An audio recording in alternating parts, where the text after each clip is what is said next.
আসসালামু আলাইকুম প্রিয় দর্শক, অন্য মঞ্চের আলাপচারিতায় আপনাদের সকলকে স্বাগত জানাচ্ছি। 4 আগস্ট 2024 সেনাবাহিনী ঘোষণা করেছিল তারা জনতা যদি ব্যাপক আকারে হাজির হয় তারা গুলি চালাবেন না। আজকে ডিসেম্বরের 6 তারিখ হোক বা 7 তারিখ হোক, যদি শেখ হাসিনা পৌঁছন তাহলে সেনাবাহিনীকে সিদ্ধান্ত নিতে হবে সেই লাখো লাখো জনতার উপরে গুলি চালাবেন। ফলে সেই সিদ্ধান্তটা এখন আর্মির টেবিলে। 5 মাস সময়, এর মধ্যে কি ঘটবে, এর মধ্যে দেশে কি ঘটবে, আন্তর্জাতিক স্তরে কি ঘটবে, অনেক কিছু দেখার বিষয় আছে। শুনলাম যে আপনাদের ওখানকার কিছু সিনিয়র সাংবাদিক তারা প্রশ্ন করেছেন শেখ হাসিনা কি আদৌ জীবিত আছেন কিনা, বা আসলে তিনি জীবিত নন। এটা তো ভারত সরকারের প্রতি বড় ধরনের একটা লাঞ্ছনা। যিনি অতিথি, যিনি ভারত সরকারের অতিথি, তাকে তার জীবনের নিরাপত্তা নিয়ে এরকম প্রশ্ন তোলা, এটা ভারত সরকারের বিরুদ্ধে প্রশ্ন। অবশ্যই শেখ হাসিনা ইস্যুতে আমি প্রথমেই একটি প্রশ্ন আপনার কাছে রাখতে চাই, সেটি হচ্ছে যে তিনি ভিডিও কনফারেন্সে কেন আসছেন না? তিনি ইমেইলে বিভিন্ন গণমাধ্যমের সাক্ষাৎকার দিচ্ছেন, তিনি রয়টার্সকে সাক্ষাৎকার দিয়েছেন 1 ঘন্টা ব্যাপী টেলিফোনে। এর আগে সম্ভবত আপনার সাথেও কথা বলেছেন টেলিফোনে, এবং আপনি নিজেও বলছিলেন যে তিনি খুব দ্রুত ভিডিও কনফারেন্সে আসবেন, প্রকাশ্যে আসবেন। কেন তিনি এখনো পর্যন্ত প্রকাশ্যে আসছেন না? এই প্রশ্ন এখন বাংলাদেশ থেকে অনেকেই তুলছেন। দেখুন, অনেক বিষয় তো নিশ্চিতভাবে তিনি হয়তো পর্যায়ক্রমে সিদ্ধান্ত নিয়েছেন তার রণনীতি, কিভাবে তিনি বাংলাদেশের রাজনীতি সম্পর্কে তার মত প্রকাশ করবেন। প্রথমে অডিওতে বলছিলেন, প্রথমে ইমেল মারফত তিনি সাক্ষাৎকার দিচ্ছিলেন, তারপরে তিনি অডিওতে দেওয়া শুরু করেছেন। কারণ বহু সাংবাদিক তারা এখন জানতে চাইছেন যে প্রকৃতপক্ষেই শেখ হাসিনা যদি অডিওতে, বিশেষ করে পশ্চিমা সংবাদ মাধ্যমের একটা বড় শর্ত হলো যে তারা কোনো ইমেল ইন্টারভিউ ছাপেন না। তারা যিনি ইন্টারভিউ দিচ্ছেন তার সঙ্গে তারা কথা বলে নিশ্চিত হতে চান, তবেই তারা ছাপতে পারে। যে কারণে একবার ব্লুমবার্গ তার কোনো ইন্টারভিউ ছাপেনি, কিন্তু আমি শুনেছি ব্লুমবার্গও তার ইন্টারভিউ নিয়েছে, এবং সেটা অডিওতেই ইন্টারভিউটা হয়েছে। স্বাভাবিক যারা প্রশ্ন করছেন বা যাদের মনের মধ্যে প্রশ্ন, নিশ্চয়ই ভিডিও করার ক্ষেত্রে একটা সমস্যা থাকে যে আজকালকার দিনের ভিডিও ট্র্যাকিং খুব সহজেই করা যায়, লোকেশনটা জানা যায়। হয়তো সেই নিরাপত্তার কারণে তিনি করছেন না, কিন্তু আমি জানি উনি বলেছেন যে ক্রমশই ধীরে ধীরে তিনি প্রকাশ্যে আসবেন এবং প্রকাশ্যে ভিডিও মারফত ইন্টারভিউ দিতে পারেন। আমি বলছি না সেটা কবে দেবেন। আমার মনে হয় তিনি যখন ঘোষণা করছেন যে তিনি বাংলাদেশে ফিরবেন, হয়তো তার আগেই সেই ধরনের কোনো সিদ্ধান্ত নেবেন এবং তিনি হয়তো ঘোষণা করবেন। এই প্রসঙ্গেই বলে রাখা ভালো যে আমি শুনলাম যে আপনাদের ওখানকার কিছু সিনিয়র সাংবাদিক তারা প্রশ্ন করেছেন শেখ হাসিনা কি আদৌ জীবিত আছেন কিনা। এবং এই সিনিয়র সাংবাদিকদের কাছে হাস্যকর প্রশ্ন। তার কারণ হচ্ছে যে ভারত সরকারের তিনি অতিথি হিসেবে রয়েছেন, এটা তার নিরাপত্তা, তার জীবনের নিরাপত্তা, তার শারীরিক সুস্থতা সবটাই দেখভাল করছেন ভারত সরকার। আমার মনে হয় তারা এই প্রশ্নগুলো ঢাকায় যে হাই কমিশন আছে সেখানে প্রশ্ন করলেই জবাব পেয়ে যাবে। এতদূর দিল্লি পর্যন্ত আসার প্রয়োজন নেই। এবং ওখানে বাংলা ভাষায় কথা বলতে পারেন হাই কমিশনার আছেন, তিনি জবাব দিয়ে দেবেন শেখ হাসিনার বর্তমান অবস্থান বা বর্তমান পরিস্থিতি কি। দ্বিতীয়ত, যে রয়টারের যে ইন্টারভিউ, সেই ইন্টারভিউতে দেখুন 3 জনের বাইলাইন আছে, কিন্তু একজনের নয়। একজন হয়তো কলকাতা ভিত্তিক সাংবাদিক, আর একজন ঢাকা ভিত্তিক সাংবাদিক, আর একজন লন্ডনের তাদের মূল অফিসের তার একজন, তিনি এডিট করেছেন ইন্টারভিউটা, তারও নাম দেওয়া আছে ইন্টারভিউ নিচে। ফলে এদের 3জনকে তো খুব সহজেই তারা যোগাযোগ করতে পারেন, তাদের কাছেই জেনে নিতে পারেন। মানে এটা অন্য মাধ্যমে প্রশ্ন না করে যিনি ইন্টারভিউ নিয়েছেন তার সঙ্গে বা ঢাকায় একটা রয়টার্স এর অফিস আছে, তাহলে সেখানেও তারা জিজ্ঞেস করলে তাদের এই সন্দেহ নিরসন হবে। এখন এটা থেকে বোঝা যায় একটা জিনিস, এই সমস্ত সাংবাদিক শেখ হাসিনা সম্পর্কে খুবই তারা বিব্রত বোধ করছেন। সরকার পক্ষ কিছু বলছেন না, কিন্তু সরকারের হয়ে তারা তাদের সরকারের উদ্বেগ তারা প্রকাশ করছেন, শেখ হাসিনাকে ভয় পাচ্ছেন, সোজা কথা। আপনি যখন প্রসঙ্গটি তুললেন, হ্যাঁ, এরকম অনেকেই বলছেন যে তিনি কি আদৌ বেঁচে আছেন কিনা, তিনি কেন প্রকাশ্যে আসছেন না, কেন তাকে ইমেইলে ইন্টারভিউ দিতে হচ্ছে, কেন টেলিফোনে ইন্টারভিউ দিতে হচ্ছে, টেলিফোনে ইন্টারভিউ গুলো আবার এআই দিয়ে তৈরি করা কিনা, এসব কথার কি কোনো ভিত্তি আছে? প্রথম কথা হচ্ছে আমি নিজে ওনার সঙ্গে কথা বলেছি। হ্যাঁ, এবং আমি বলবো না যে আমি ওনার সঙ্গে সাক্ষাৎ করেছি, কিন্তু আমি জানি উনি সুস্থ সবল এবং প্রতিদিন প্রতিনিয়ত প্রায় আপনি ধরতে পারেন 1 সপ্তাহ অন্তর অন্তর দেশের বিদেশের বিভিন্ন প্রান্তের আওয়ামী লীগের নেতারা তার সঙ্গে দেখা করছেন, এবং সেটা ভারত সরকারের অনুমতি নিয়েই দেখা করছেন। কয়েকদিন আগে অস্ট্রেলিয়া, লন্ডন, কলকাতা থেকে বেশ কিছু আওয়ামী লীগ নেতা তার সঙ্গে সাক্ষাৎ করে গেছেন। অনেক কেউ কেউ তো আমার সঙ্গে তারা ছবিও দিয়েছেন ফেসবুকে, কেউ কেউ দেখেছেন, দেখে অনেকে ফোনও করেছেন। কিন্তু ফলে তারা তো নিশ্চয়ই বাংলাদেশের সাংবাদিক, ফলে তারা সেই সমস্ত নেতৃবৃন্দের সঙ্গেও তো কথা বলে দেখতে পারে। হচ্ছে প্রত্যেক নেতাই এরকম একটা অসত্য কথা বলবেন যে এআই মাধ্যমে করা হয়েছে বা আসলে তিনি জীবিত নন?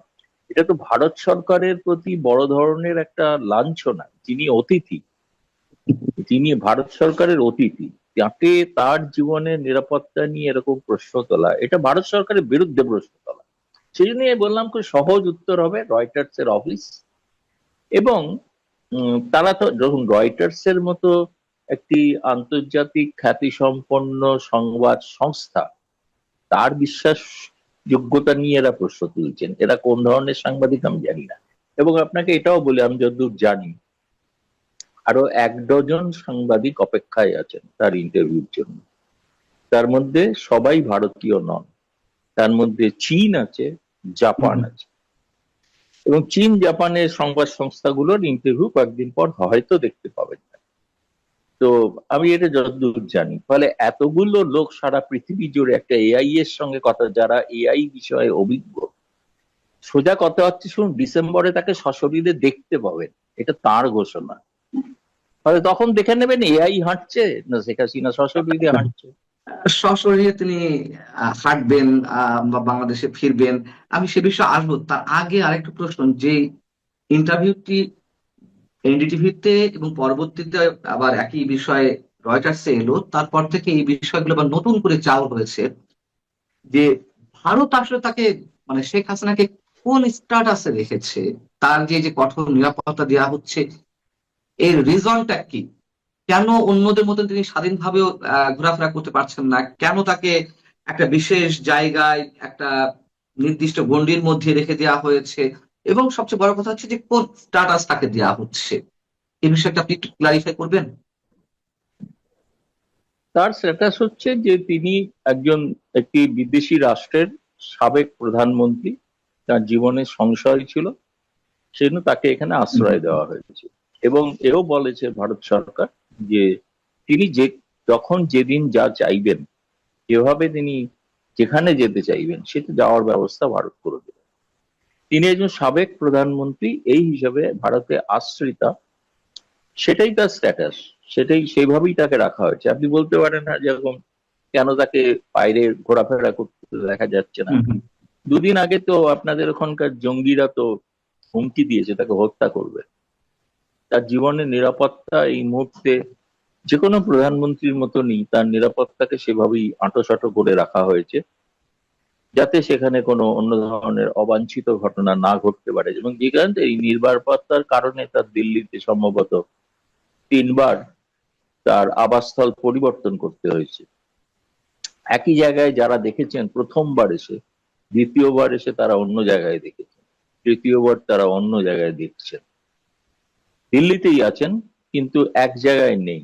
ফলে তার নিরাপত্তার কারণে এই ধরনের একটা ব্যবস্থা নেওয়া হয়েছে, যে কারণে তাকে হয়তো আপনারা সশরীরে দেখছেন না, বা সেটা দেখার ক্ষেত্রে অসুবিধা হতে পারে। কিন্তু ভিডিও মারফত হয়তো আমার মনে হচ্ছে যে এক একটি করে ধাপ তিনি এগোচ্ছেন। ফলে এগোনোর সময় আমার মনে হয়েছে এরপরে তিনি নিশ্চয়ই ভিডিওর মাধ্যমে আত্মপ্রকাশ করবেন। তখন আবার প্রশ্ন উঠবে এই ভিডিওটা জেনুইন কিনা, তিনি এটা এআই এর মাধ্যমে ভিডিও কিনা।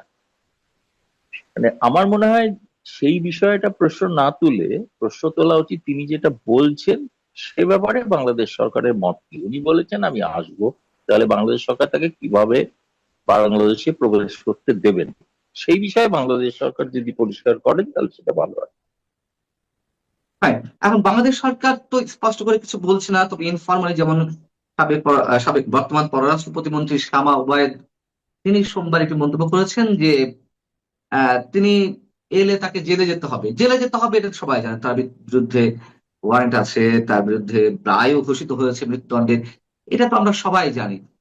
কিন্তু আসলে কিভাবে সম্ভব, তার তো পাসপোর্ট, কোন ধরনের বৈধ কাগজপত্র নেই। তাহলে তিনি যে বললেন যে তিনি আসবেন, আপনি কি ভিতরে বিষয়টি আমাদেরকে জানাতে পারবেন যে তিনি আসলে কোন বিষয়টি বিবেচনা করে বলছেন যে তিনি বাংলাদেশে ফিরবেন, নাকি তিনি অপেক্ষা রয়েছেন যে বাংলাদেশ সরকার তাকে নিয়ে আসার জন্য একটা উদ্যোগ নেবে? তিনি বন্দী হিসেবে যাবেন না, কারণ ভারত সরকার তাকে বন্দী করেন। বন্দী প্রত্যর্পণ চুক্তি অনুসারে যে নিয়ম কানুন, সেগুলো বাংলাদেশ সরকার এখনো ফলো করেনি, সেগুলো সেই অনুযায়ী কোনো ব্যবস্থা নেন। 4 লাইনে চিঠি পাঠিয়েছেন, নোট ভার্বাল। নোট ভার্বাল এটাই বন্দী প্রত্যর্পণে কোনো আবেদন নয়, এটা একটা প্রাথমিক আবেদন।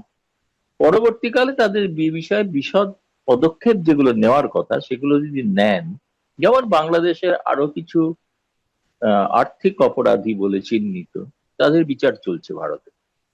তারা বিচার সমাপ্ত হলে, সেখানে দোষী সাব্যস্ত হলে তখন তাদের ফেরত দেওয়ার বিষয়। আর শেখ হাসিনার ক্ষেত্রেও তাই একই নিয়ম হবে। ফলে তার বিরুদ্ধে যে অভিযোগগুলো সেগুলো বাংলাদেশ সরকারকে জানাতে হবে, এবং তার যে বিচারে যে সাজা হয়েছে সেই সাজাটা কিভাবে হয়েছে সেটা জানাতে হবে, তাই না? সেটা তো ইন্টারন্যাশনাল ক্রাইম ট্রাইব্যুনাল, তো তার এক হঠাৎ করে একটা অর্ডিন্যান্স জারি করে পুরনো আইসিটি নিয়মাবলী পরিবর্তন করে যে করা হলো, তার বৈধতা আছে কিনা, আন্তর্জাতিক স্তরে বৈধতা আছে কিনা, এগুলো বহুবিধ প্রশ্ন আছে। ফলে কিন্তু যদি সাধারণ আদালতে তার বিচার হয়, সেই বিচারের জন্য তিনি বন্দী হয়ে সেই বিচারের সম্মুখীন হতে পারে, এবং তাকে ফেয়ার ট্রায়ালের জন্য তার পছন্দের আইনজীবী দিতে হবে। এটা তো নয় বিচারপতি, প্রসিকিউটর এবং মানে যে বিবাদী পক্ষের আইনজীবী সবই একই দলের, এটা তো হয় না কখন। এটাকেই তো ক্যাঙ্গারু কোর্ট বলা হয়, যেটা আইসিটি তে হয়েছিল আর কি। ফলে আমি যেটা মনে করি, তিনি যেতে চাইছেন, তিনি ধরুন, আমি কথার কথা এটা বলেছিলাম, এটা অনেকে হয়তো সেভাবে ভাবছেন যে তিনি সিদ্ধান্ত নিয়ে নিয়েছেন যে বেনাপোল পেট্রাপোল হয়ে যাবেন, সেটা না। আমি বললাম, আমি এটা প্রতীকী অর্থে বলছিলাম যে একবার অনেককাল আগে একবার জিজ্ঞেস করেছিলাম যে আচ্ছা, যদি ধরুন একদিন সুযোগ হয় আপনার যাওয়ার, আপনার দেশে কিভাবে আপনি যাবেন, কিভাবে যেতে ভালো পছন্দ করবেন? বলেছেন, আমার তৈরি করা পদ্মা সেতু দিয়ে আমি যাব। পদ্মা সেতু দিয়ে গিয়ে আমার পথে গোপালগঞ্জ টুঙ্গিপাড়া যাব। তো সেই পথটা তো অবশ্যই বেনাপোল পেট্রোপল হয় না, যদি পদ্মা সেতু দিয়ে উঠতে হয়। এবং তার আবেগের তারপরে জায়গা তিনি থেকে তিনি মেট্রো রেলে বলেছেন। চেপে ঢাকা সদরে আসবেন গণভবনের কাছে, মেট্রো রেলে চেপে। তো এটা ওনার একটা স্বপ্ন। এখন স্বপ্নটা বাস্তবায়ন হবে কি হবে না সেটা তো ভবিষ্যৎ বলবে, 5 মাস বাকি আছে। তবে এবার ওটি যেমন কোনো ঘোষণা করেছেন, পরিকল্পনা আমি নয়, তার ওটি কোনো পরিকল্পনাও নয়, ওটি তার একটা ইচ্ছা, একটা ডিজায়ার, ইচ্ছাই, ডিজায়ার স্বপ্ন। ডিজায়ার ডিজায়ার আহ, ঠিক কথা। আমি একটু প্রশ্ন করতে চাচ্ছিলাম ভারত সরকারের প্রসঙ্গে, সেটি হচ্ছে যে তিনি যে সিদ্ধান্ত নিয়েছেন, সেই সিদ্ধান্তের সঙ্গে ভারত সরকারের কতটুকু সম্পৃক্ততা? নিশ্চয়ই ভারতের এখানে কোনো রোল আছে, ভারতের নানান ধরনের হিসেব আছে, এবং নিঃসন্দেহে ভারত, আমরা যতটুকু জানি, এখনো বাংলাদেশে আওয়ামী লীগের উপরে তারা আস্থা রাখে। আহ সেটি ভারতের স্বার্থেই হোক, এটি অপরাধ দৃষ্টি আমরা জানি না, প্রত্যেক রাষ্ট্রই তার স্বার্থের কথা চিন্তা করবে। এবং যে ল্যান্ড বাউন্ডারি রয়েছে, আমাদের দীর্ঘ সীমান্ত রয়েছে, সবকিছু মিলিয়ে একটা সব জায়গা তো আওয়ামী লীগের প্রতি ভারত সবসময় রয়েছেই। সেই জায়গা থেকে ভারতের এইখানে ইনভলভমেন্টটা কতটুকু? দেখুন, আমি এটা জানার চেষ্টা করেছিলাম, আর আনুষ্ঠানিকভাবে ভারত সরকার কিছু এ ব্যাপারে কোনো মতামত দেয়নি। আপনি যেটা বলছেন, যেরকম আপনাদের ওখানকার মন্ত্রীরা অফ দ্য রেকর্ড বলছেন, আমাদের এখানেও কিছু অফ দ্য রেকর্ড কথা হয়েছে। সেই কথাতে তারা বলছেন তারা এই বিষয়টা নিয়ে এমন কোনো পরামর্শ তারা শেখ হাসিনাকে দেননি যে আপনি এই কথাটা বলুন যে আপনি ওখানে যাবেন। তাদের ভারত সরকারের কোনো ভূমিকা বিষয় নেই। এখন এবার এটাও ঘটনা যে তিনি যে এতগুলো ইন্টারভিউ দিচ্ছেন, বলছেন বা কথা বলছেন, যা বলছে, যে ভারত সরকার তার কোনো সেক্ষেত্রে আপত্তি করেছেন এমনও কিছু না। সেটা মূলত হচ্ছে যে ভারত সরকারের বক্তব্য হচ্ছে ভারতে মিডিয়া স্বাধীন, মিডিয়া কি করবে না করবে এটা সম্পর্কটা মিডিয়ার সঙ্গে শেখ হাসিনা, এর মধ্যে ভারত সরকার নেই। আমরা ভারতীয় মিডিয়াকে বা কোনো আন্তর্জাতিক মিডিয়াকে বলতে পারবো না নির্দেশাবলী দিয়ে যে আপনারা শেখ হাসিনার ইন্টারভিউ নিতে পারবেন না। এটা বলা সম্ভব না, এটা বলা যায় না। বরং যে সরকার বলেন সেই সরকার অগণতান্ত্রিক, তারা অস্বৈরাচারী সরকার। স্বৈরাচারী সরকারই সাধারণত মিডিয়ার উপরে নিয়ন্ত্রণ জারি করে। এটা বাংলাদেশে যেটা আমরা দেখছি বর্তমানে যে অবস্থা। তো সেক্ষেত্রে ভারত সরকারের ভূমিকা যদি বলেন, এটা ভারত সরকারের মত হচ্ছেন, আজকে এক্স এটি কাগজের সম্পাদক তিনি সিদ্ধান্ত নিলেন যে আজকে আমরা শেখ হাসিনার ইন্টারভিউ নেবো। এটাও বলে রাখি আপনাকে যে আপনাদের ভারতের যে হাই কমিশন আছে তারা কিন্তু প্রভাব বিস্তার করার আপ্রাণ চেষ্টা করেছিল যে কেন আপনারা শেখ হাসিনাকে চাপছেন বারবার। বলছে আমাদের কাছে খবর, একজন প্রাক্তন প্রধানমন্ত্রী 15 বছর প্রধানমন্ত্রী ছিলেন, এটা আমাদের কাছে মনে হয়েছে খবর, রোজ তো ছাপছি না, মাঝে মাঝে ছাপছি। তা আপনারা এমনকি এরা প্রকারান্তরে কেউ কেউ হুমকিও দিয়েছেন আপনাদের সঙ্গে সম্পর্ক রাখবো না, হাই কমিশনের প্রবেশ নিষিদ্ধ হতে পারে। তো হলে হবে, তাতে কি করা যাবে? কিন্তু তারপর থেকে তারা পিছিয়ে এসে, তাই হচ্ছে ভারতে তো মিডিয়া এখনো পর্যন্ত স্বাধীন মিডিয়া না, তাকে তো নিয়ন্ত্রণ সরকার করে না। ফলে তিনি সংবাদের শিরোনামে আছেন, আলোচনার বিষয়বস্তুতে আছেন। পছন্দ করুন অপছন্দ করুন, তাকে নিয়ে কথা বলতে হবে, তাকে নিয়ে আলোচনা করতে হবে পক্ষে বিপক্ষে। সেটা হচ্ছে আমার মনে হয়েছে সেটা তার প্রথম রাজনৈতিক পদক্ষেপ। সে বিষয়ে তিনি সফল। সফল এই অর্থে আজকে আপনার সঙ্গেও 8 ঘন্টা আলোচনা করছি।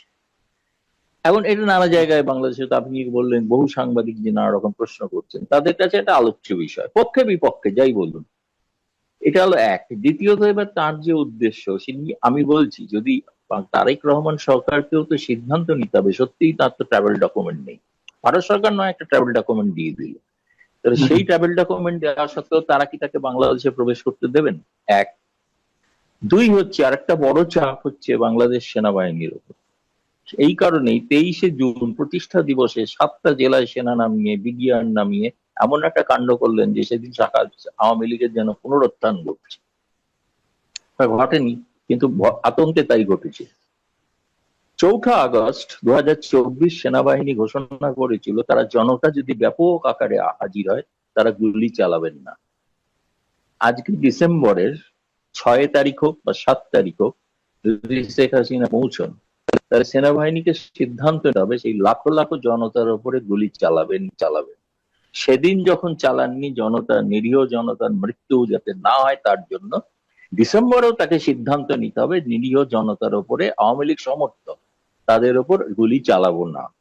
ফলে সেই সিদ্ধান্তটা এখন আর্মির টেবিলে, আর্মিকে ভাবতে হবে, সেনাবাহিনীকে ভাবতে হবে। সত্যিই তো তিনি এখন এটা স্টান্টবাজি বলে ভেবে থাকতে পারে, শেষ পর্যন্ত হাজির হলে কি করবে, তাই না? ধরুন পেট্রাপল সীমান্তে হাজির হলেন, রংপুর সীমান্তে হাজির হলেন, কি ওপর বাংলা বান্দায় হাজির হলেন, সেনাবাহিনী কি করবে? তখন তো আপনি জানেন বাংলাদেশে যে ধরনের একটা আবেগ তৈরি হয়েছে, যারা আওয়ামী লীগ পন্থী, যারা মুক্তিযুদ্ধের পক্ষের লোক, আমি তো তাদের প্রত্যেকের মানে নিয়মিত আপনার এখানের সঙ্গে কথা বলতে বলতে গোটা চারে ফোন আসছিল। তারা সকলেই বলছে আমরা রেডি, প্রস্তুত, আমরা যাবো সেদিন। কবে আসছেন খালি দিনটা জানান। এই যে একটা আবেগ তৈরি করতে পেরেছেন তিনি, এটা দ্বিতীয় রাজনৈতিক সাফল্য। সঠিক, আমি রাজনৈতিক ভাবে ব্যাখ্যা করছি বিষয়টা, বুঝলেন? এর বাস্তবিক অর্থটা দেখা যাবে ডিসেম্বরে। 5 মাস সময় আছে। এর মধ্যে একটি প্রথম সারির আপনাদের সংবাদপত্র তারা বিভিন্ন চমৎকার একটি বিশ্লেষণও করেছে। 5 মাস সময়, এর মধ্যে কি ঘটবে, এর মধ্যে দেশে কি ঘটবে, আন্তর্জাতিক স্তরে কি ঘটবে, অনেক কিছু দেখার বিষয় আছে। সেই বিশ্লেষণটা আমি বলবো সেই সমস্ত জ্ঞানী গুণী সাংবাদিকরা যেন একটু পড়ে দেখেন। এটা বাংলাদেশের কাগজ, প্রথম শ্রেণীর কাগজ, তার বিশ্লেষণ।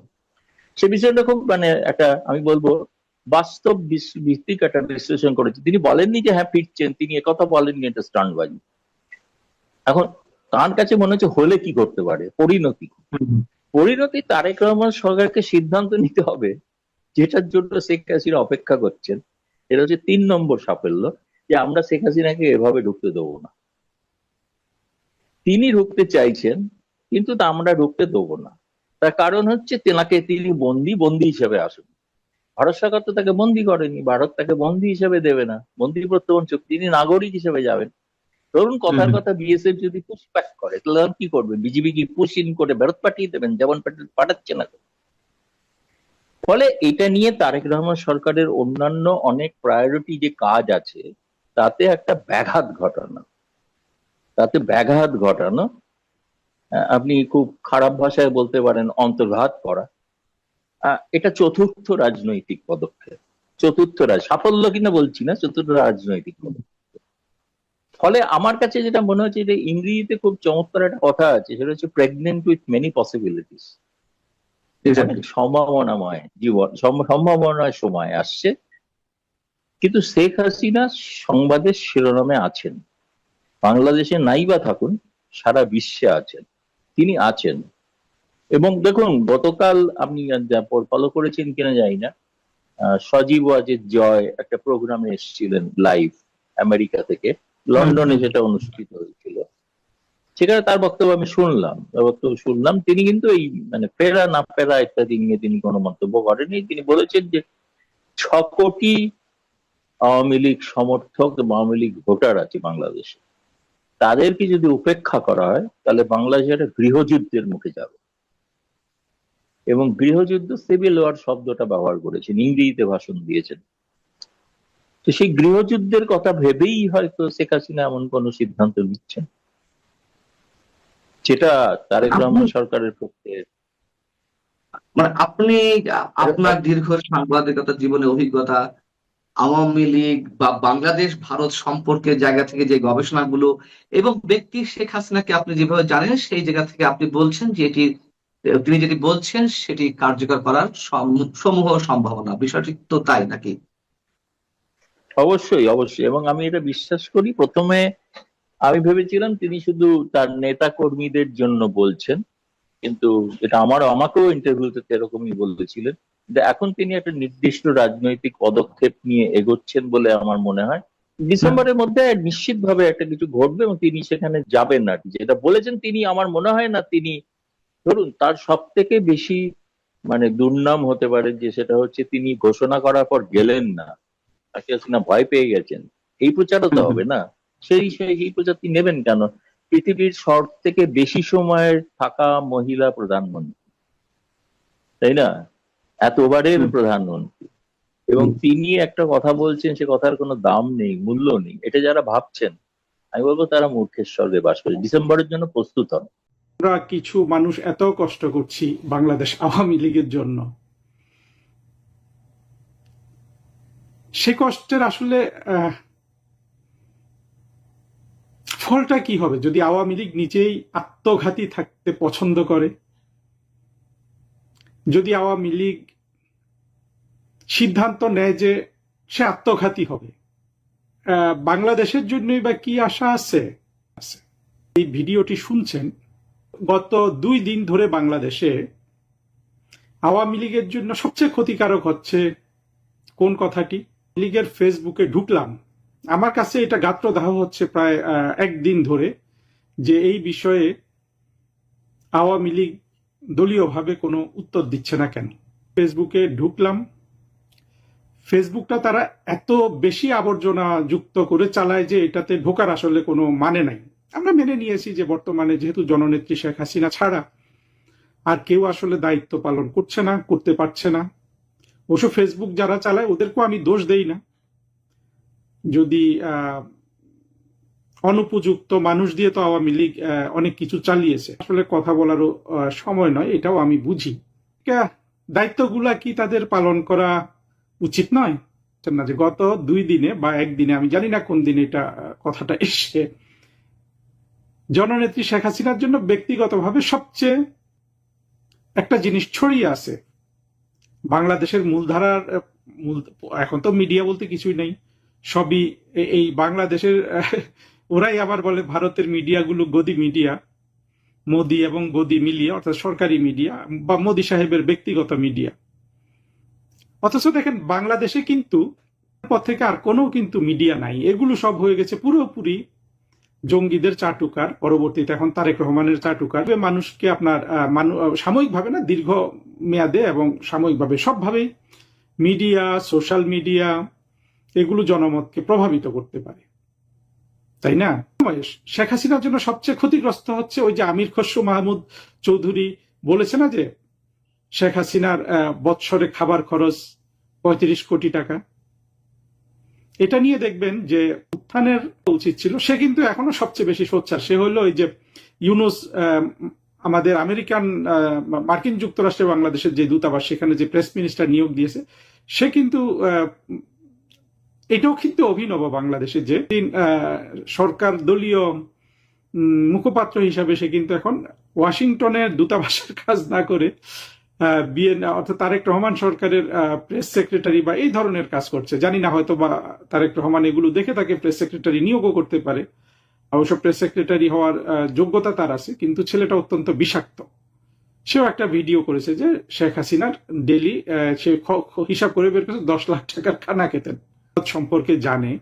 যে গল্পটা এসছে এটা পুরোপুরি একটা, এই তথ্যগুলা সত্যিকার অর্থে আমাদের প্রকাশ করা উচিত।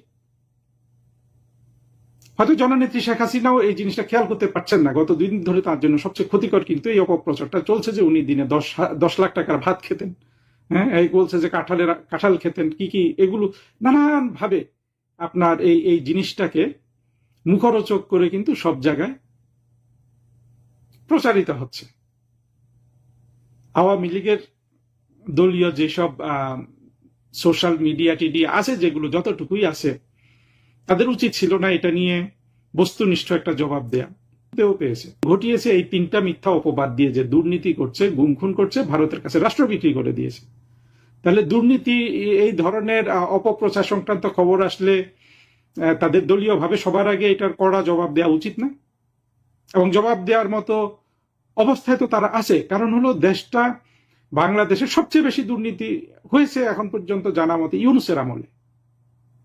আপনি যদি এগুলার জবাব না দেন, তাহলে আপনি কি শেখ হাসিনার প্রতি দায়িত্ব পালন করলেন?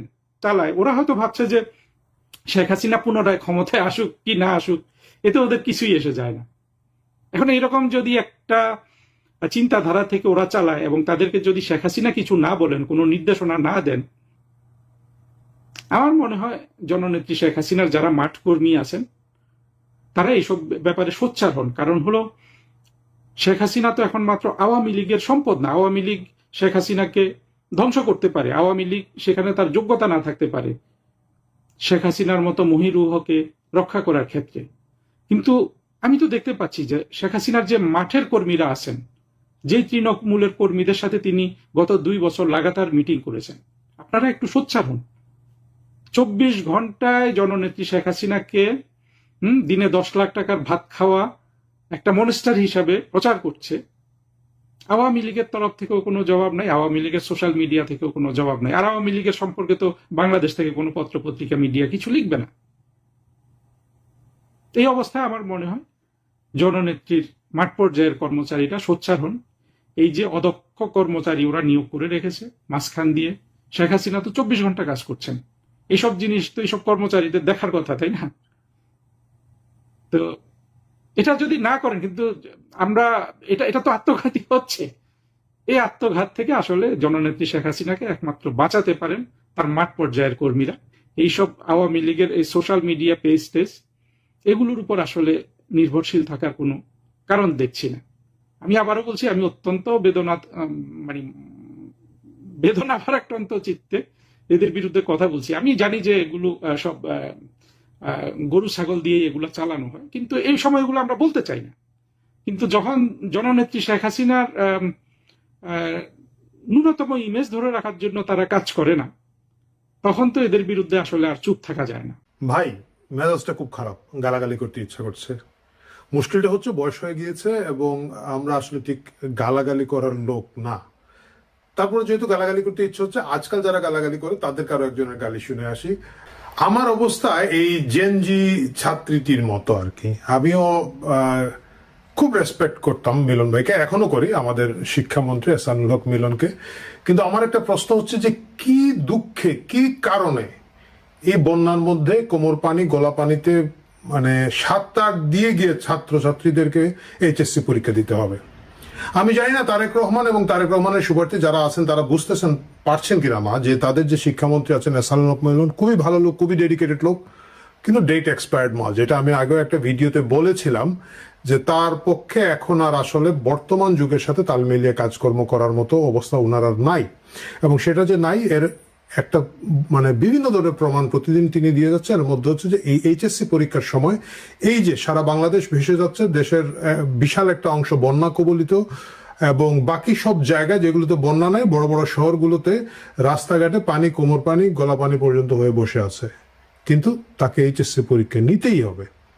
কেন নিতে হবে এটা নিয়ে তারা একটা প্রেস নোট দিয়েছে। আমি সেই প্রেস নোট পড়ি নাই, সরকারি প্রেস নোট পড়ার মতো আসলে রুচি হয় না, বাট পত্রিকা থেকে যেটা দেখলাম 2-3টা কথা, এর মধ্যে হচ্ছে যদি পরীক্ষা এই থামিয়ে দেওয়া হয়, ছাত্রছাত্রীদের অনেক ক্ষতি হবে, ভবিষ্যতে তাদের এটা হবে ওইটা হবে, বিশ্ববিদ্যালয়ে ভর্তিতে দেরি হয়ে যাবে। কে ঘোড়ার ডিমের বিশ্ববিদ্যালয় আমাদের সেগুলোর ভর্তি পরীক্ষা, এবং সেখানে আবার দেরি হয়ে যাচ্ছে।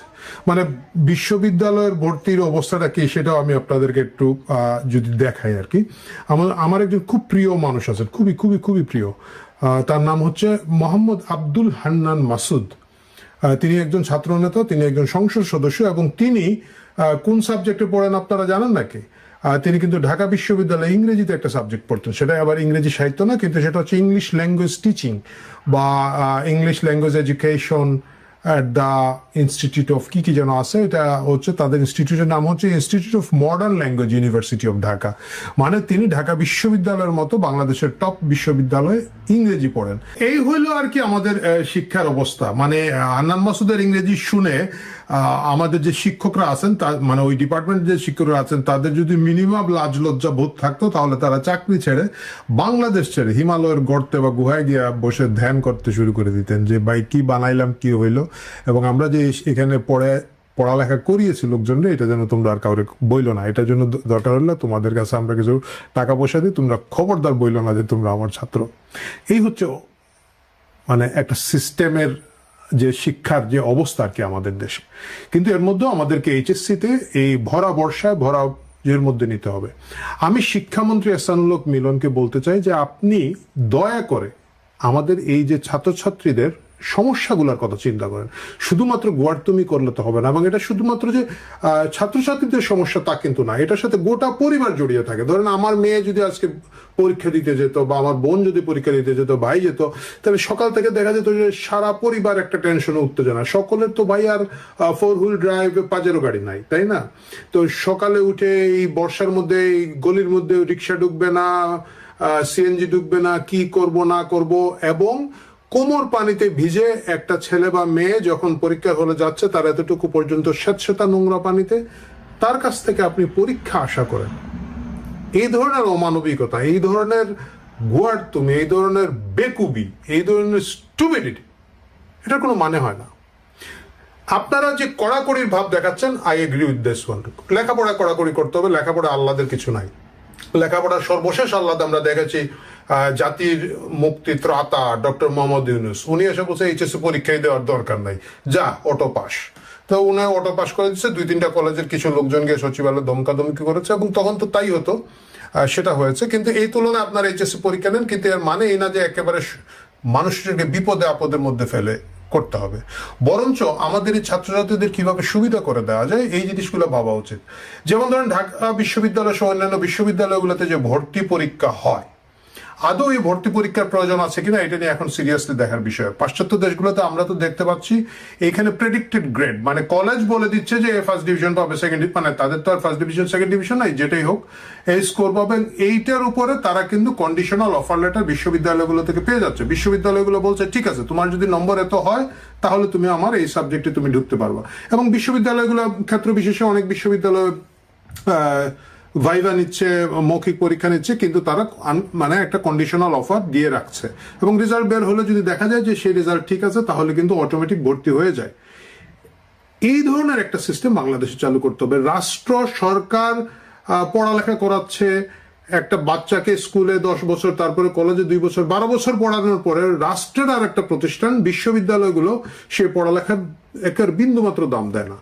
আচ্ছা, দিল না, ভর্তি পরীক্ষার দরকার, মানলাম, আমি এটাকে আমি প্র্যাকটিক্যালি নিলাম আমাদের দেশের বাস্তবতা। মাঝখানে আওয়ামী লীগ সরকার একটা খুব চমৎকার জিনিস শুরু করেছিল, যে গুচ্ছ ভর্তি পরীক্ষা। মানে সবগুলো বিশ্ববিদ্যালয়কে তারা চেষ্টা করছিল যে একসাথে একটা ভর্তি পরীক্ষা হবে। মুশকিলটা হচ্ছে কি, সেই ইচ্ছা চালু করা যায় না, কারণ হচ্ছে ওই যে স্বার্থের টানাপোড়েন আছে, দ্বন্দ্ব আছে, অনেকগুলো কাহিনী আছে। একইভাবে আওয়ামী লীগের যেরকম মোহাম্মদ জাফর ইকবাল স্যারের মতো লোক আছেন যারা গুচ্ছ পরীক্ষা নিয়ে চিৎকার চেঁচামেচি করেছেন, আবার সেইখানে ভিসি কি একটা ভিসি ছিল না যেটার জন্য মোহাম্মদ জাফর ইকবালের কি বলা যায় সদ্গা দিয়ে দিল আওয়ামী লীগ। যাই হোক, ওই ভিসির নাম এগুলো গুরুত্বপূর্ণ নাম না। যাই হোক, এই ধরনের গুচ্ছ পরীক্ষার চেষ্টা করা হচ্ছিল। এখন মাঝখানে হয়েছে কি, দেশ স্বাধীন হয়েছে তো আবার নতুন করে দেশ স্বাধীন হয়ে সবই স্বাধীন হয়েছে। ইভেন যে বিশ্ববিদ্যালয়গুলা এই গুচ্ছ পরীক্ষার ভিতরে ছিল, আমি শুনলাম যে তারাও অনেকে বেরিয়ে যাচ্ছে। বাংলাদেশের বড় বিশ্ববিদ্যালয় কোনোটাই গুচ্ছর মধ্যে নয়, তারা প্রত্যেকে আলাদা আলাদাভাবে ভর্তি পরীক্ষা নেবে। ঢাকা বিশ্ববিদ্যালয়, চিটাগাং বিশ্ববিদ্যালয়, রাজশাহী বিশ্ববিদ্যালয়, আমি জানি না খুলনা বিশ্ববিদ্যালয়, হয়তো জাহাঙ্গীরনগর বিশ্ববিদ্যালয়, জগন্নাথ বিশ্ববিদ্যালয়, প্রত্যেকে আলাদা আলাদাভাবে নেবে। এখন আমরা যারা মিডল ক্লাসের বাচ্চা কাচ্চাদেরকে পড়াশোনা করাই, মিডল ক্লাসের লোকজন একটা লোককে তার ছেলে বা মেয়েকে নিয়ে, ছেলে হলে যাই হোক, মেয়েকে নিয়ে আজকে সিলেটে যেতে হবে, কালকে খুলনা যেতে হবে, পরশু চট্টগ্রামে যেতে হবে, এবং এইটা একটা মানে কি বলা যায় অমানবিক দুর্দশার মধ্যে দিয়ে যেতে হবে। থাকার জায়গা নাই, খাওয়ার জায়গা নাই, বাথরুমের জায়গা নাই, গভীর রাতে ট্রেনে যাচ্ছে, ট্রেন মিস হচ্ছে, ট্রেন ডিলে হচ্ছে, বাস উল্টে পড়ে যাচ্ছে, এবং সারা বাংলাদেশেই বাচ্চাগুলোরে ছোটাছুটি করানো হচ্ছে। কি কারণে? বিশ্ববিদ্যালয়গুলো ভাবে আমাকেই বেস্ট স্টুডেন্টটা বেছে নিতে হবে, এবং সেই যার কারণে আমি অন্য কারো ভর্তি পরীক্ষার সাথে নাই। কি বেস্ট স্টুডেন্ট বেছে নেয় সেটা তো আমি একটু আগে হান্নান মাসুদের উদাহরণ দিয়ে দেখেছি। ঢাকা বিশ্ববিদ্যালয়ের ইংরেজির একটা ডিপার্টমেন্টে পড়ে আর কি। তো সুতরাং এই জিনিসগুলোকে যদি মিলন সাহেব যদি আসলে ছাত্রছাত্রীদের কল্যাণ করতে চান, তাহলে এই বিষয়গুলোকে আসলে অ্যাড্রেস করা দরকার। এই জিনিসগুলো খুবই জরুরি। নাম্বার 2 হচ্ছে, ইভেন আমার কাছে মনে হচ্ছে যে এত লোকজনকে বিশ্ববিদ্যালয়ে পড়ানোর প্রয়োজন আছে কিনা এটা সরকারের এখন দেখানোর প্রয়োজন আছে। কারণ বিশ্ববিদ্যালয়ে আসলে পড়তে যায় না, বিশ্ববিদ্যালয়ে বিসিএস এর কোচিং করতে। এটা আমিও জানি, আপনি জানেন, এই এক বিসিএস এর ধাক্কায় ভাই সরকার ফালায় দিছে ওরা 2 বছর আগে, তাই না? So BCS is important. তাই যদি হয় এইচএসসি পরীক্ষার পরে বিসিএস নিয়ে নেন, মানে এটা আমি জানি অনেকে এখন বলবেন যে তুই তো আরেক পণ্ডিত শুরু করেছিস। দাঁড়ান আমি জিনিসটা আপনাদেরকে বুঝিয়ে বলি। যেমন ধরেন এইচএসসির পরে সেনাবাহিনীতে বা সশস্ত্র বাহিনী সবগুলাতে, বিমান বাহিনী, নৌবাহিনী, সেনাবাহিনীতে কমিশন অফিসার হিসেবে লোক নিয়ে নেয় ওরা।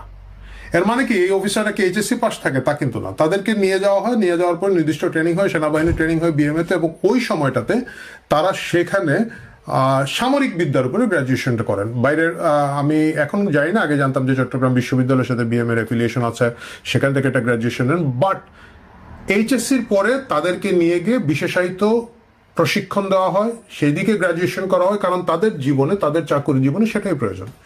একই ক্ষেত্রে আমাদের সরকারি অন্যান্য চাকরিগুলোতে এটা করা উচিত, করা দরকার। এই মুহূর্তে করার দরকার হলে কি হবে, ধরেন আপনি এইচএসসি করে বিসিএস দিয়ে দিলেন, বিসিএস এ যারা অ্যাডমিন ক্যাডার পেল তাদেরকে আপনি 3 বছর 4 বছর, সেটা পাবলিক বিশ্ববিদ্যালয় হতে পারে, ঢাকা বিশ্ববিদ্যালয় বা অন্যান্য জায়গায়, আপনি তাদেরকে পাবলিক অ্যাডমিনের উপরে বা প্রশাসন চালানোর উপরে একটা ফুল অনার্স কোর্স করেন। যারা ট্যাক্স পাবে, ধরেন এনবিআরে যাবে, যারা ধরেন কাস্টমস পাবে, তাদেরকে আপনি অর্থনীতি ডিপার্টমেন্টের আন্ডারে, তাদের অনুষদের আন্ডারে একটা সাবজেক্ট খুলে দেন। সেই সাবজেক্টের উপরে তারা কর ম্যানেজমেন্ট করা বা কাস্টমস, ভ্যাট, এক্সাইজ, বাকি যে জিনিসগুলো আছে এইগুলোর উপরে তারা 3 বছর 4 বছর অনার্স করুক এবং মাস্টার্স করুক, এবং তারপরে তারা চাকরিতে যোগ দিক। তাহলে হচ্ছেটা কি, বাকিরা যারা এটা সুযোগটা পেল না, হয়তো 2-3 বছর দেন, 2-3 বার সুযোগ দেন একটা লোককে, তারপরে কিন্তু সে যে সাবজেক্ট পাবো এটাতে মনোযোগ দিবে, এবং এর অধিকাংশই তখন এইসব মাইন্ড করে নেবে। অনেক ভুয়া সাবজেক্ট আছে, সেই ভুয়া সাবজেক্টগুলোতে পড়তে যাবে না। পালি একটা সাবজেক্ট আছে ঢাকা বিশ্ববিদ্যালয়ে, এই পালি সাবজেক্টটা যে পড়ে যারা পড়েন, এরা এটা ব্যবহারিক প্রয়োগটা কোথায় করেন আমি জানি না, এরা কিন্তু তা করেন না। তাহলে তারা কেন করেন, যে পালি পড়েও বিসিএস দেওয়া যায়। তো যদি বিসিএসটা ওনারা আগে দিয়ে দিতে পারতেন, চাকরি হয়ে যেত, তাহলে এই পালি ডিপার্টমেন্ট টাইপের আরো ওই যে অসংখ্য ডিপার্টমেন্ট বিভিন্ন জায়গায় খোলা হচ্ছে। এই যে বললাম হান্নান মাসুদের ডিপার্টমেন্ট, এটার নামই আমি আগে আসলে জানতাম না, আমি মূর্খ মানুষ। কিন্তু আমাদের সময় ঢাকা বিশ্ববিদ্যালয়ে এই সাবজেক্ট ছিল বলে আমার মনে পড়ে না, একটাই ছিল ইংরেজি ডিপার্টমেন্ট, এবং খুব ভাব চক্কর ছিল ওদের। যাই হোক, তাহলে হতো কি, বিশ্ববিদ্যালয়ে যে যাওয়ার যে বা গ্রাজুয়েট হওয়ার যে একটা আকাঙ্ক্ষা, এর মূল কারণটা হচ্ছে বিসিএস, এবং বিসিএস দিয়ে দিয়ে যদি আপনি এদেরকে, ধরুন যারা পুলিশে পেল, যারা ধরেন পররাষ্ট্র পেল আইআরে যাবে, যারা পুলিশ পেল ক্রিমিনোলজির যে সাবজেক্টগুলো আছে তাদেরকে এখানে ভর্তি করে দেন, তারা এটা পাশ করুক, এবং বাকি যারা আছেন তারা তখন এই ধান্দা বাদ দিয়ে দিবে এবং তারা যাদের গ্রাজুয়েট হওয়ার মতো আর্থিক সামর্থ্য আছে বা অন্যান্য পরিকল্পনা আছে, শখ আহ্লাদ আছে, তারা করে, বাকিরা কিন্তু টেকনোলজিতে চলে যেতে পারে। আমাদের অনেকগুলো টেকনোলজিক্যাল ইনস্টিটিউট তৈরি করা দরকার এবং সেগুলোতে এদেরকে আমরা তখন স্থান দিতে পারবো। এতে হচ্ছে যে উচ্চশিক্ষার যে বিপুল ব্যয়ভার এবং এই যে বিপুল অপচয়, সেটা বন্ধ করা যায়। আমি মিলন সাহেবকে অনুরোধ করবো যে, আমি বলছি না যে এই প্রস্তাবটা আপনারা মানবেন, আমি জানি কমেন্টে অনেক লোকজন অলরেডি রেডি হয়ে গেছেন গালাগালি করার জন্য। আই লাভ দ্যাট, গালাগালি করেন, কিন্তু এই বিকল্পগুলো নিয়ে চিন্তা করুন এবং মানুষের, আমাদের এই প্রজন্মের এই বাচ্চাগুলোর, এই স্টুডেন্টদের কিভাবে সুযোগ সুবিধা তৈরি করা যায়, কমফোর্ট দেওয়া যায়, লেখাপড়ার মান উন্নত করে, নকল আর হবে না, এটার সাথে আমি আপনার সাথে একমত। কিন্তু বাকি জিনিসগুলো কিভাবে সুবিধা করে দেওয়া যায়, সেটা নিয়ে আমার মনে সিরিয়াসলি ভাবেন। আল্লাহর ওয়াস্তে এই গোয়ার তুমি বাদ দেন, এই ভর বর্ষায়, এই ভর বন্যায় এদের উপরে আপনাদের হেডমটার দেখেন না। ব্যাকগ্রাউন্ডটা এইরকম। প্রথম কথা হচ্ছে, আমি যখন ওনাকে ইন্টারভিউ নিয়েছিলাম, উনি তখন বলেছিলেন আমি অবশ্যই বাংলাদেশে ফিরবো। আমি এও জিজ্ঞেস করেছিলাম কবে ফিরবেন, উনি বলেছিলেন সময় সুযোগ পরিবেশ জেনে তারপরে বলবো। এরপরে উনি প্রথম ভারতের একটি সংবাদ সংস্থা এনডিটিভি কে সাক্ষাৎকার দেন, তাতে তিনি বলেন তিনি ডিসেম্বরে ফিরতে চান। রয়টারের যে ইন্টারভিউ যেটা হয়েছে, এবং আপনাকে বলে রাখি রয়টারের পর আরো অনেক বিদেশি মাধ্যম তার ইন্টারভিউ নিচ্ছে, যেগুলো প্রকাশিত হবে। রয়টার বলে একটু ক্রেডিবিলিটি বেড়েছে আর কি, যেহেতু পশ্চিমা সংবাদ মাধ্যম, যারা একসময় শেখ হাসিনার অত্যন্ত সমালোচক ছিলেন আর কি। তো এখন সেই কারণে তারা আর কি, যখন ইন্টারভিউতে সেখানে তারা ক্ল্যারিফাই করেন শেখ হাসিনা যে তিনি জানেন যে তার বিরুদ্ধে তাকে গ্রেপ্তার করা হতে পারে, তাকে হত্যাও করা হতে পারে, তা সত্ত্বেও তিনি যাবেন, তিনি নিজের দেশে ফিরতে চান। এখন কিভাবে ফিরবেন সেই প্রশ্নটা কিন্তু ওই ইন্টারভিউতে কোথাও নেই বা বলা নেই, কি পথে ফিরবেন। তো তিনি যেভাবে এসেছিলেন, যে বাংলাদেশের সেনাবাহিনীর বিমানে চেপে তিনি ভারতে এসেছিলেন এবং উভয় দেশের মধ্যে একটা কথাবার্তা বলে তারপরেই তিনি আসা সম্ভব হয়েছিল, কারণ তার সেখানে প্রাণ সংশয় ছিল। এরপরে তিনি আসার পর ভারত সরকারের ঘোষিত নীতি হলো, তিনি যখন যেতে চাইবেন, যেভাবে যেতে চাইবেন, সেটা ভারত সরকার তার ফেরাবার সেরকম ব্যবস্থা করে দেবে। এখন তারপরে আমি সেটা কথায় কথায় বলেছিলাম, আমি যে একদিন জানতে চেয়েছিলাম যে আচ্ছা যদি ধরুন এমন করে একটা সুযোগ এলো, কোন পথে যাওয়া পছন্দ করবে? তার জবাব ছিল, গেলে তো আমার তৈরি করা পদ্মা সেতু দিয়েই ফিরতে চাই। কারণ ফেরার পথে আমি গোপালগঞ্জ বা টুঙ্গিপাড়ায় নামতে পারবো।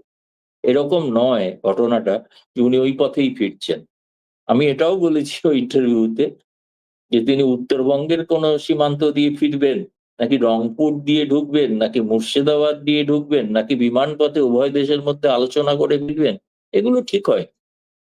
এটা একটা ওনার ইচ্ছা, একটা প্রত্যেক মানুষের একটা স্বপ্ন থাকে, তো তো এটা ওনার জি। স্বপ্ন যে আবার তিনি গোপালগঞ্জে যাবেন। তো গোপালগঞ্জে যেতে গেলে তাকে সড়ক পথে যেতে হয়। এখন এরপরে আমি দেখছি যে প্রশ্ন উঠছে, আপনি যে প্রশ্নটা করলেন, এই প্রশ্নগুলো তো তার কাছে অবান্তর। কারণ আপনি ট্রাভেল ডকুমেন্ট থাকবে কি থাকবে না, যেতে দেবেন কি, আপনারা তো চাইছেন তাকে এনে ফাঁসি দিতে, তাই না?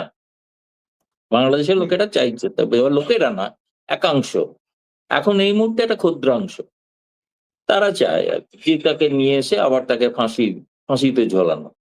তো সেটা তো করতে গেলে এখন এই প্রশ্নগুলো কেন হচ্ছে? এখনো দেখবেন এখনো পর্যন্ত বিএনপি অফিসিয়ালি কোনো কমেন্ট করেনি। বিএনপি যারা সরকারের ক্ষমতায়, তারা এই বিষয়ে কোনো মন্তব্য করেননি। এবং তারা তাদের কাছে যারা বাকি যারা প্রশ্ন তুলছেন যে ট্রাভেল ডকুমেন্ট নেই, পাসপোর্ট নেই, কিভাবে আসবেন, সে নিয়ে আপনাদের মাথা ব্যথা কেন? আপনি একজন মনে করেন যে উনি অপরাধী, উনি দেশে ফিরতে চাইছেন, একজন চলে এসেছিলেন এখানে, তিনি বাংলাদেশি নাগরিক, তিনি আর বাংলাদেশে ফিরবেন। তো তিনি চলে এসেছিলেন, যদি চলে এসে থাকেন অন্যায়ভাবে, তাহলে ফিরে যাওয়ার পর তার স্বাভাবিক বিচার হওয়া দরকার। কিন্তু এই কথাটার মধ্যে দিয়ে যে জিনিসটা, যে বার্তাটা রয়েছে, সেই বার্তাটা যেটা বাংলাদেশ সরকার চায়, যে বন্দি প্রত্যর্পণ চুক্তি অনুসারে তাকে ফেরত পাঠানো। প্রথম কথা, শেখ হাসিনা বন্দি নন। তিনি যখন ভারতে এসেছিলেন তখন তিনি একজন সাবেক প্রধানমন্ত্রী, মানে ক্ষমতাচ্যুত প্রধানমন্ত্রী, সাবেকও নন, ক্ষমতাচ্যুত প্রধানমন্ত্রী, যিনি পদত্যাগপত্র জমাও দিয়ে আসতে পারেননি। ফলে তিনি এবার আসার পরে তাকে তো ফেরত দেওয়ার প্রশ্নটা যখন আসে বন্দি প্রত্যর্পণ চুক্তি অনুসারে, একটা বন্দিকে প্রত্যর্পণ করে। শেখ হাসিনা ভারতে বন্দি নন, তিনি সবার সঙ্গে কালো বহু আওয়ামী লীগ নেতাদের সঙ্গে তিনি বৈঠক করেছেন দিল্লিতে, তাই না? অস্ট্রেলিয়া, লন্ডন, আপনি যেখানে থাকেন সেখান থেকেও নেতা এসছেন, কলকাতা থেকেও নেতারা এসছেন, তাদের সঙ্গে বৈঠক করেছেন। তো কেউ তার মানে বন্দির সঙ্গে যেভাবে, একজনের সাথে তো আপনার খুব সুন্দর একটা ছবি আছে, সমর রেজাউল করিমের আমি সাথে আপনার দেখলাম, আমি দেখিনি, কারণ তার সঙ্গে আমি বোধহয় ফেসবুক ফ্রেন্ডে নেই, ফলে আমি তাকে ছবিটা অন্যরা আমাকে সকলে বলেছে, আমরা দেখলাম আপনার একটা ছবি তার সঙ্গে রয়েছেন বসে। আমি বললাম, হ্যাঁ। জি জি আপনি আহ, অনেকে ছবি দিতে সাহস পান না, উনি ছবি দিয়েছেন সাহস করে, এটা ভালো। দ্বিতীয় কথা যেটা সেটা বলতে চাইছি আমি, সেটা হচ্ছে যে উনি বন্দী হিসেবে যাচ্ছেন না, উনি বাংলাদেশী নাগরিক হিসেবে যাচ্ছেন। আর ধরা যাক যে তিনি, আমি বলছি ধরা যাক ওই পেট্রাপোল বেনাপোল সীমান্তে পৌঁছে গেলেন, তো পৌঁছে যাবেন, তো এবার তো তারেক রহমান সরকারকে সিদ্ধান্ত নিতে হবে যে তাকে তাকে প্রবেশ করতে দেবেন কি দেবেন না। সেই জন্য আমি এটাও বলেছি যে তিনি এবার একা নেতা নিয়ে যাবেন, সেটাও যেমন ঘটনা, তেমনি একইভাবে কিন্তু এবার বহু সাংবাদিক যে যাদের ইন্টারভিউ দিচ্ছেন তারা অনেকেই যেতে পারে সঙ্গে। আর যদি সম্ভব হয় হয়তো আমিও যাওয়ার সুযোগ পেতে পারি আর। এখন আমি বলছি যে এই বিষয়টাকে একটা ইন্টারন্যাশনাল ইভেন্টে পরিণত করা, এবং সেটা অবশ্যই একটা তারেক রহমান সরকারের উপর চাপ তৈরি করা, সেই জন্য তিনি এরকম একটা স্ট্র্যাটেজি নিয়েছেন। এবং এখনো 5 মাস বাকি আছে, অর্থাৎ তিনি 5 মাস একটা সময় দিয়েছেন প্রত্যেককে। এর মধ্যে আপনারা সিদ্ধান্ত নিন আওয়ামী লীগ নিয়ে কি করবেন। যদি কিছু না করেন তাহলে আমি আসছি। কিভাবে আসছেন সেটা খুব স্বাভাবিকভাবে, যদি ওইভাবে যদি বাংলাদেশের সেনাবাহিনী তাকে গ্রহণ না করে। এই প্রসঙ্গে একটা কথা বলে রাখা দরকার, খুব জরুরি। মনে আছে নিশ্চয়ই যে 5ই আগস্টের আগে বাংলাদেশ সেনাবাহিনী ঘোষণা করেছিল যে যদি হাজার হাজার জনতা এসে উপস্থিত হয় তাহলে সেনাবাহিনী সিদ্ধান্ত নিয়েছে তারা কোনো গুলি চালাবে না। সেনাবাহিনী স্বাভাবিকভাবেই সিদ্ধান্ত নিয়েছিল যাতে অযথা নিরীহ মানুষের মৃত্যু না হয়। শেখ হাসিনা যখন যাবেন তখন হাজার নয়, তো যদি লক্ষ লক্ষ মানুষ আছে, তাহলে সেনাবাহিনীকে এবারও কি বলবেন যে এবার আমরা গুলি চালাবো না? কারণ তারা তো নিরপেক্ষ ভূমিকা পালন করবেন, তাই না? সেদিন যদি ভূমিকা পালন করে থাকেন নিরপেক্ষ, তাহলে আজ যখন যাবেন, ফলে এটা বাংলাদেশ সেনাবাহিনীর জন্যও একটা পরীক্ষা। তাদেরও ঘোষণা করতে হবে যদি লাখ লাখ মানুষ, এটা ঘটনা, লাখ লাখ মানুষ আসবেন, এটা ঘটনা, এবং সেক্ষেত্রে তারা কি সেই মানুষকে রুখতে কি বলেছি? আমরা কয়েকদিন আগে দেখেছি 23শে জুন প্রতিষ্ঠা দিবসে 7টা জেলায় সেনাবাহিনী নেমেছে, বিডিআর নেমেছে। কিন্তু শেখ হাসিনা যেদিন যাবেন সীমান্তের এপারেই যদি দাঁড়িয়ে থাকেন, ওপরে তো লাখ লাখ মানুষ দাঁড়িয়ে থাকবে, আপনি তাদের উপর গুলি চালাতে পারবেন নাকি গুলি চালাবেন না এটা ঘোষণা করতে হবে, তাই না? সেটা একটা বিষয়। ফলে আমার কাছে এই বিষয়টা খুব অদ্ভুত মনে হয়েছে যে আহ আমার মনে হয় যে এটা আপাতত ভাবে আমি বললাম। এখন ওর দ্বিতীয় অন্য কোনো প্রশ্ন থাকলে বা তারপরে আমি আসছি। সম্মানিত দর্শক, আজ জুলাই মাসের 13 তারিখ 2026 সাল। পড়ন্ত বিকেলে এই ভিডিওটি করছি। 11 তারিখ এবং 12 তারিখ এই দুদিন সারা বাংলাদেশে মুষলধারে বৃষ্টি। তার আগে গত এক সপ্তাহ ধরে দেশের দক্ষিণ এবং পশ্চিমাঞ্চলে প্রকৃতির বিরূপ আচরণে যেভাবে অঝরে বৃষ্টি ঝরেছে, অবস্থা দৃষ্টি মনে হয়েছে আল্লাহর গজব নাজিল হয়েছে। কেবলমাত্র চট্টগ্রাম, পার্বত্য চট্টগ্রাম অর্থাৎ পাহাড়ি এলাকাগুলোতে অতি বৃষ্টির কারণে পাহাড় ধসে এ যাবৎকালে যতটা পেপারে এসেছে অ্যাবাউট 35 জনের মতো মানুষ মারা গেছেন। কত মানুষ যে গৃহহীন হয়েছেন, কত মানুষ আহত হয়েছেন, এবং যে সকল এলাকাতে রাস্তার উপরে ছিন্নমূল মানুষ বসবাস করে, অস্থায়ী সেই মাটির ঘর করে বা অন্য পলিথিন বিছিয়ে, সে সকল এলাকায় রীতিমতো হৃদয় বিদারক দৃশ্য তৈরি হয়েছে। বসত বাটি মানে পানিতে এমন অবস্থা হয়ে গেছে, হাঁটু পানি নয়, বুক পানি, কোমর পানি। গবাদি পশু নিয়ে, নিজেদের জীবন নিয়ে, জীবিকা নিয়ে, মানে অভুক্ত মানুষের যে আহাজারি, এসব দেখে মনে হয় যেন প্রকৃতি রুষ্ট হয়ে গেছে। যে দৃশ্য ছোটকালে কোনোদিন দেখিনি, শুনেছি, চারিদিকে অথই পানি, থই থই পানি, মানুষ মারা যাচ্ছে, দাফন কাফন করার কোনো ব্যবস্থা নেই। তখন সেই কাফন পুড়িয়ে কলা গাছের ভেলায় করে নদীতে বা বন্যার পানিতে সেই লাশ ভাসিয়ে দেওয়া হতো। এটা ৭০, ৭১, ৭২, ৭৩ সনে এরকম ঘটনা আমরা শুনেছি, কিন্তু আমি দেখিনি। কিন্তু এইবার এই ঘটনা দেখলাম। আপনারা হয়তো অনেকে সামাজিক মাধ্যমে দেখেছেন যে এরকম বেশ কয়েকটি এলাকাতে সম্পূর্ণ এলাকা ডুবে যাওয়ার কারণে সেখানে মৃত ব্যক্তিকে লাশ কলার ভেলায় দিয়ে ভাসিয়ে দেওয়া হয়েছে। এই যখন প্রকৃতির অবস্থা, ঠিক সেই সময়টিতে রাজনীতির অঙ্গনে অভিনয়, মোনাফিকি, বাদরামো, অমানবিক কর্মকাণ্ড চরম অবস্থায় পৌঁছে গেছে। এরকম প্রাকৃতিক যখন দুর্যোগ আসে, যখন মানুষ হেদায়েতের পথে থাকে, তখন তারা বিনম্র আচরণ করে, তওবা করে, আস্তাগফিরুল্লাহ পড়ে, ভয় পায়, আল্লাহর কাছে আত্মসমর্পণ করে এবং যতটা সম্ভব ক্ষমা সুন্দর দৃষ্টিতে প্রতিপক্ষকে দেখে। কিন্তু এই যে প্রকৃতির বিরূপ অবস্থা, যখন মানুষ না খেয়ে মরছে, হতাশা চারিদিকে, তখন ত্রাণ বিতরণের নামে যে অভিনয় চলছে, যে বন্যার্তদের দেখতে যাওয়ার নাম করে যে সকল ঘটনা ঘটছে, তারপরে এই প্রাকৃতিক দুর্যোগের মধ্যেও সরকারের বিভিন্ন সংস্থা, ব্যক্তি, প্রতিষ্ঠান যে কর্মকাণ্ড করছে, তাতে করে যে কোনো সুস্থ মানুষ এই দৃশ্য দেখলে অসুস্থ হয়ে যাবে।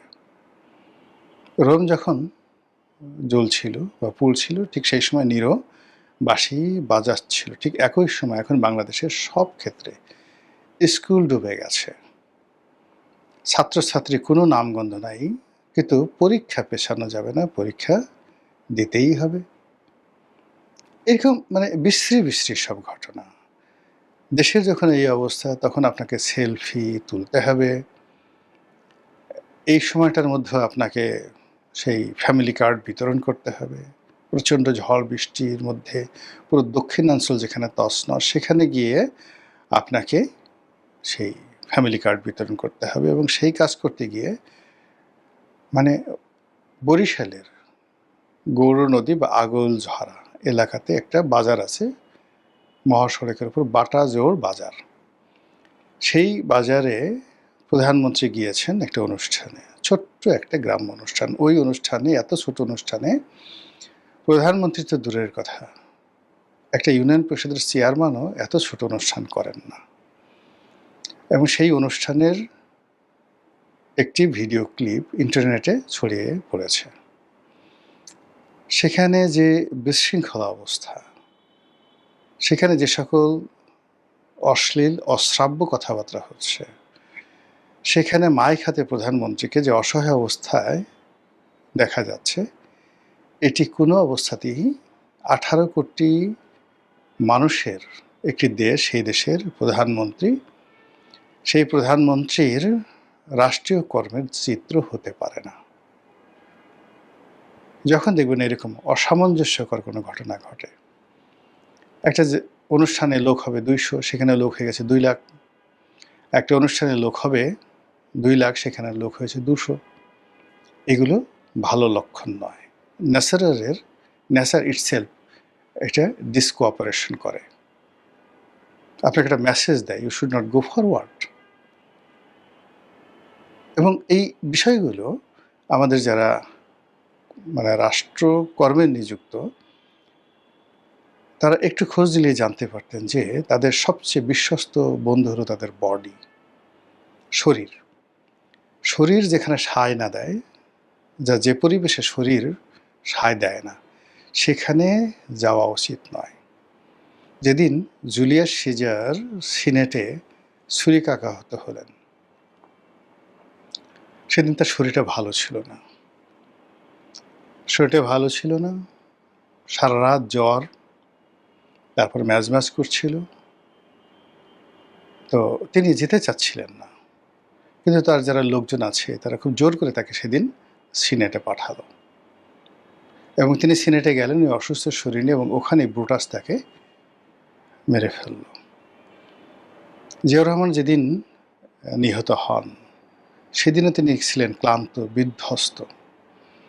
রাত্রি 2টো পর্যন্ত তিনি ক্যান্টনমেন্টে, চিটং ক্যান্টনমেন্টে ছিলেন। তো ক্যান্টনমেন্টে যারা পরস্পর বিরোধী সেনাবাহিনীর কর্তারা ছিলেন, তাদের মধ্যে বিরোধ ছিল, সেগুলো নিষ্পত্তির চেষ্টা করেছেন।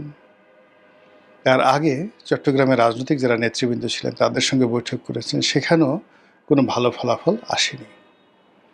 ক্লান্ত হয়ে, বিধ্বস্ত হয়ে তিনি সার্কিট হাউসে গেছেন। ফজরের আজানের সময়টাতে নর্মালি তিনি উঠে যান নামাজ পড়ার জন্য, কিন্তু সেদিন তিনি উঠতে পারেননি। আজান কানে বাজছিল, কিন্তু অন্য সময় যেভাবে তিনি উঠেন আজানের সঙ্গে সঙ্গে সেদিন উঠতে পারেননি। সেই ক্লান্তি এবং বিধ্বস্ত অবস্থায় আততায়ীরা সার্কিট হাউসে আক্রমণ চালায়।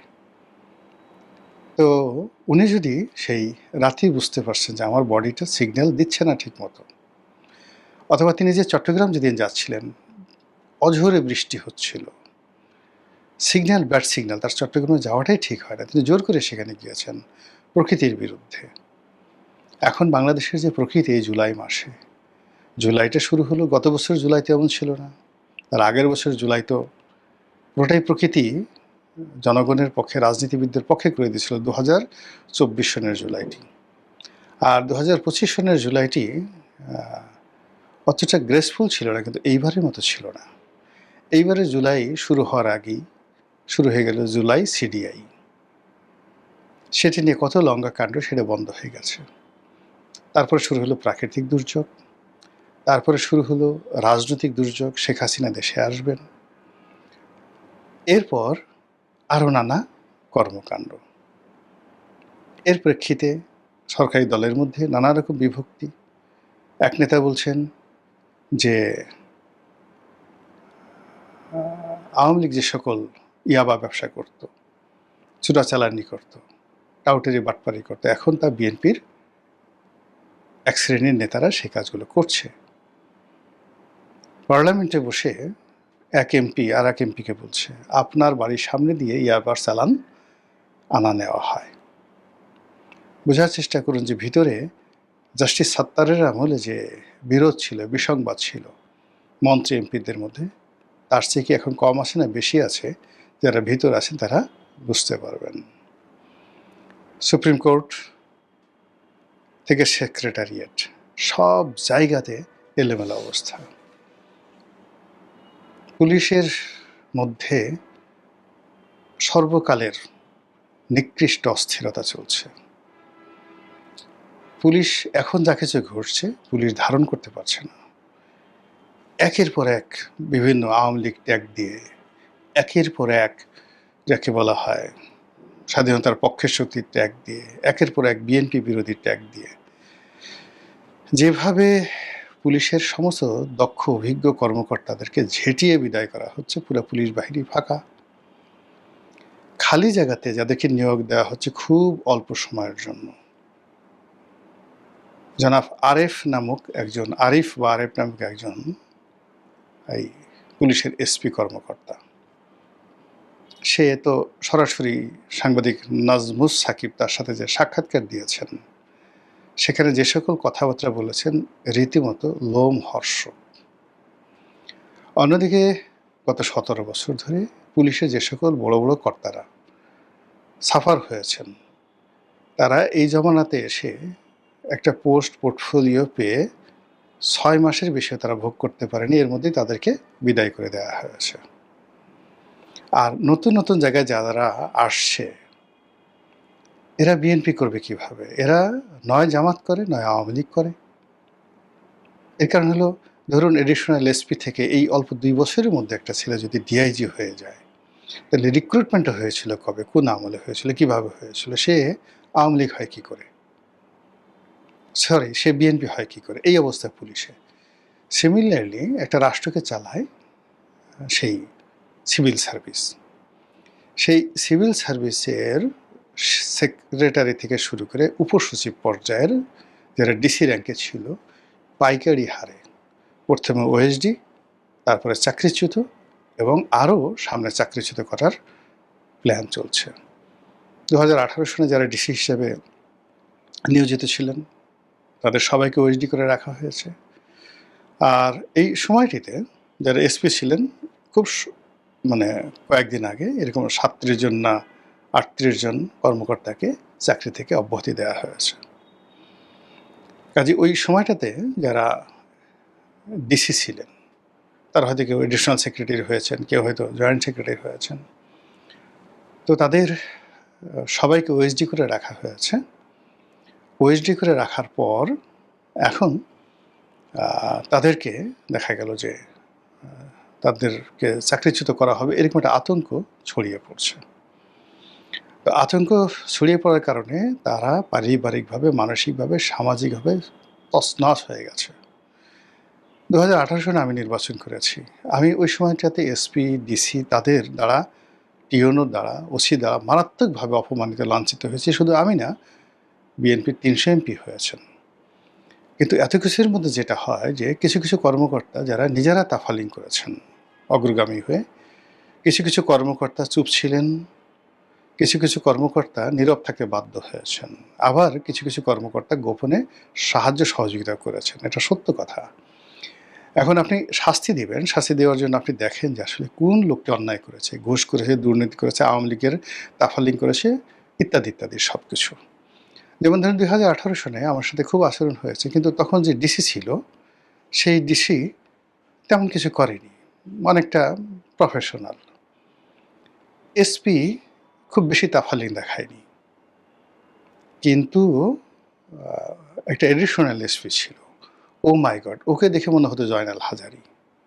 সে পারলে আমাদের যে এমপি প্রার্থী ছিলাম, আমাদের পাছার উপরে বুটের লাথি মারার জন্য সে সারাদিন মিলিটারি মানে যুদ্ধের যে গাম বুট আছে ওইগুলো পরে থাকতো। একজন এডিশনাল এসপি, আমি নাম জানি না, এত বেয়াদব এসপি আমি জীবনে দেখি না। আমি শিওর সেই যে এসপি কিছু করেনি ওই সময়, সেই এসপির চাকরি চলে গেছে, কিন্তু এডিশনাল এসপি এখন কোথায় আছে আই ডোন্ট নো। আবার দেখুন আমার সময়টাতে 18 সনে পটুয়াখালীতে যে এসপি ছিল সেই ডিসি ছিল, one of the finest man, ভদ্রলোক মানুষ, তাকে হয়তো ওএসডি করা হয়েছে, কিন্তু তারপরে একজন ডিসি গেছে, আমার নামটা মনে আসছে না, যে ডিসি আমার বাড়িটা ভেঙে দিছে।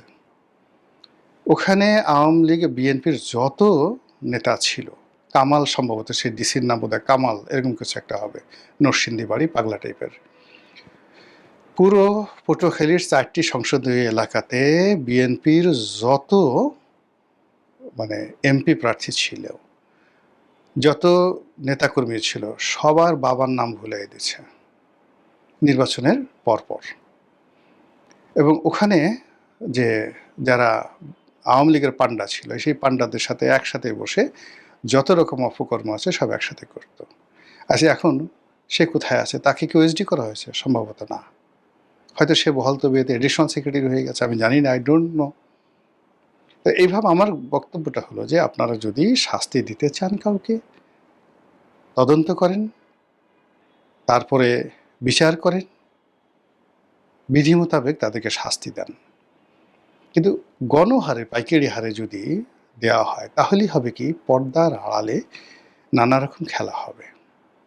আমাদের দেশে যখনই কোনো একটা সরকারের পরিবর্তন হয়েছে, এটার পেছনে প্রথমত কলকাঠি নেড়েছে সামরিক বাহিনী, দ্বিতীয়ত কলকাঠি নেড়েছে সচিবালয়, সেক্রেটারিয়েট।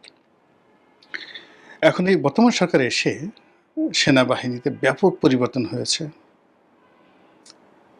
তারপর পুলিশে ব্যাপক ব্যাপক পরিবর্তন হয়েছে, আর সচিবালয়ে রীতিমতো কান্নার রোল পড়ে গেছে। আর এই শক্তিগুলো যখন একটি রাজনৈতিক সরকারকে ডিসকোঅপারেশন করে তখন কি হয়? আপনি দেখেন এর আগে এরশাদের পতন হয়েছে, জেনারেল নুরুদ্দিন তাকে সাহায্য করেনি। বেগম জিয়ার পতন হয়েছে, একবার জনতার মঞ্চ হয়েছিল, সচিবালয় থেকে সমস্ত অফিসাররা বের হয়ে এসেছিল। দ্বিতীয় দফায় বেগম জিয়ার পতন হয়েছিল, সামরিক বাহিনী তার কথা শুনেনি, মঈনুদ্দিন ফখরুদ্দিন। এইবার শেখ হাসিনার পতন হলো বিকজ এইবার সামরিক বাহিনী শেখ হাসিনার কথা মতো গুলি চালাতে রাজি হয়নি, আর গুলি চালানোর মতো অবস্থা তাদের ছিল না। এই কারণে একটা বাহিনীকে শক্তিশালী করার জন্য যে ট্রেনিং দরকার, শেখ হাসিনার সমস্ত ফোকাস ছিল পুলিশকে কেন্দ্র করে।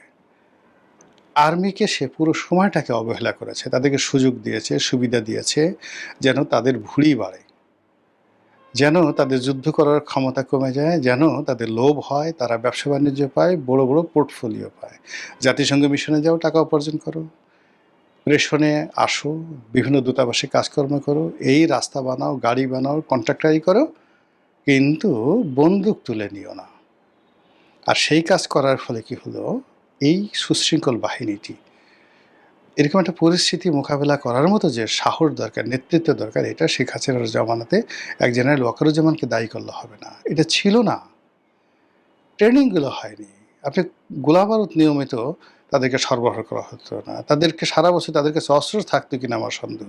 আমরা শুনতাম যে অনেক অস্ত্রের পিনগুলো খুলে কোতে রাখা হতো, অস্ত্র থাকতো কিন্তু ওই যে ফায়ারিং পিন তাদের ছিল না। আমি এগুলো শুনেছি এই সমস্ত কথাবার্তা। তো সেই বাহিনী কী করে এরকম একটা পরিবেশ পরিস্থিতি মোকাবেলা করবে? এবং সেই অবস্থা আর্মিদের মধ্যে যে ট্রমা, সেটা এখনও আছে। এখন আর্মিকে গালাগালি করা হচ্ছে, এখন তাদেরকে তুচ্ছ তাচ্ছিল্য করা হচ্ছে, কিন্তু তারা যে পুরো জিনিসটি অতীতের মতো করে হ্যান্ডেল করবে, এটা এই 17 বছর কন্টিনিউয়াসলি তাদেরকে অবদমিত করার পর আবার এখন এই জমানাতে যখন আর এক দফা চাকরিচ্যুতি সমস্ত সিনিয়র জেনারেল আপ টু কর্নেলের উপরে পর্যন্ত যত পদ পদবি আছে সবগুলোকে ট্যাগ দিয়ে আপনি তাড়িয়ে দিলেন। আমান আজমির মতো লোকদেরকে আপনি প্রমোশন দিলেন, ভূতাপেক্ষা প্রমোশন দিলেন, অনেক লোককে আপনি খুব বেশি প্রমোশন দিয়ে সামনে এগিয়ে নিয়ে আসলেন।